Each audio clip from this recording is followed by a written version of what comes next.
চোপড় রাস্তাঘাটে ঘুরে ফেলবে। ফেব্রুয়ারি অনুষ্ঠিত হতে যাচ্ছে ত্রয়োদশ জাতীয় নির্বাচন। এই নির্বাচন অনেক রক্তের উপর দাঁড়িয়ে থাকা নির্বাচন। এই নির্বাচন 2000 শহীদের উপর দাঁড়িয়ে থাকা নির্বাচন। এই নির্বাচন আওয়ামী লীগকে হটিয়ে কেউ আনতে পারেনি। যারা এনেছে তারা আমাদের জুলাই যোদ্ধারা। সেই জুলাই যোদ্ধাদেরকে আজকে বিভিন্ন স্থানে হুমকি ধামকি দেওয়া হয়। হুমকি দেওয়া হয় কারা দিচ্ছে? আমাদের প্রতিপক্ষ একটা দল নিজেদেরকে এই দেশে রাজা করা শুরু করেছে।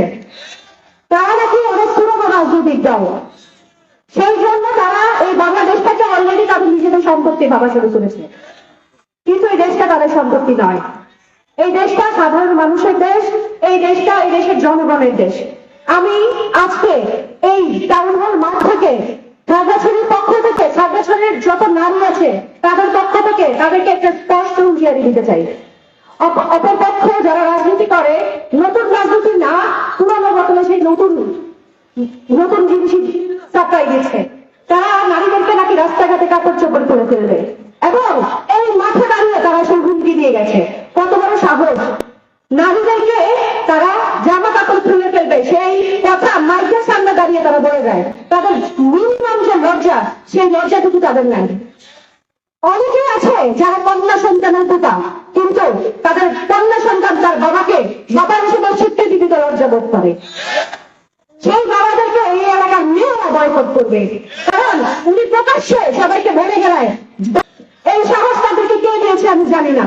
গত 1 বছর রাস্তাঘাটে চাঁদাবাজি করতে করতে, দোকান থেকে টেম্পু স্ট্যান্ডগিরি করতে করতে, চাঁদাবাজি করতে করতে, টেন্ডারবাজি করতে করতে মানুষের ঘর বাড়ি দখল করেছে কারা? এটা সব জানে মানুষ। খাগড়াছড়িবাসী খুব ভালো করে জানে তারা নির্বাচনী প্রচারণার কথা বলে মানুষকে হুমকি দেয়।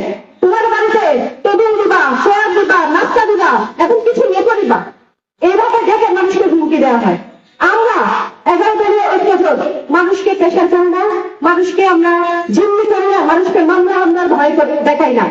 আমরা মানুষকে ভালোবাসা দেই, মানুষকে জুলাই বিপ্লবের যে করুণ ইতিহাস আছে সেটির কথা বলি, আমরা ঐক্যের কথা বলি। বাংলাদেশের সর্ববৃহৎ ঐক্য এখন 11 দলীয় ঐক্যজোট, যেটি জুলাই বিপ্লবকে ধারণ করে, মুক্তিযুদ্ধকে ধারণ করে, সাথে সকল ধর্মগোষ্ঠীর গোষ্ঠীর মানুষকে ধারণ করে। পার্বত্য অঞ্চল, এখানে চাকমা, মারমা, ত্রিপুরা, বাঙালি এবং বিভিন্ন জাতিসত্তার মানুষ আছে। কিছু মানুষ দেখবেন বিগত বছরগুলোতে কিভাবে এই সাম্প্রদায়িকতাকে ইস্যু করে মানুষকে জিম্মি করে রেখেছে। 2024 সালের সেপ্টেম্বরে সাম্প্রদায়িক দাঙ্গা কারা লাগিয়েছে এটা মানুষজন জানে।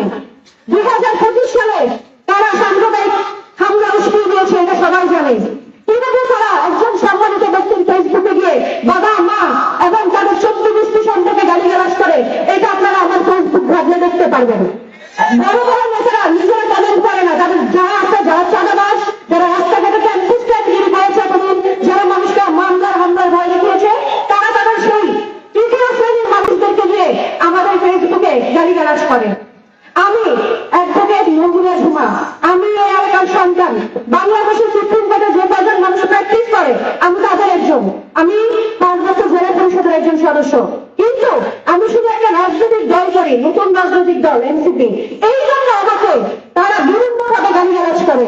আপনারা চিনতে পারেন সুপ্রিম কোর্টের একজন নারীকে যদি তারা এভাবে প্রতিপন্ন করে কথা বলতে পারে, সাধারণ নারীরা তার কাছে কোনোভাবেই তাদের কাছে নিরাপদ নয়। আমার মা বোনেরা, আপনারা যারা ঘরের মধ্যে সময় দেন, আপনারা যারা সন্তান লালন পালন করছেন, আপনারা যারা গৃহিণী, তাদেরকে অত্যন্ত সম্মানের সাথে বলতে চাই,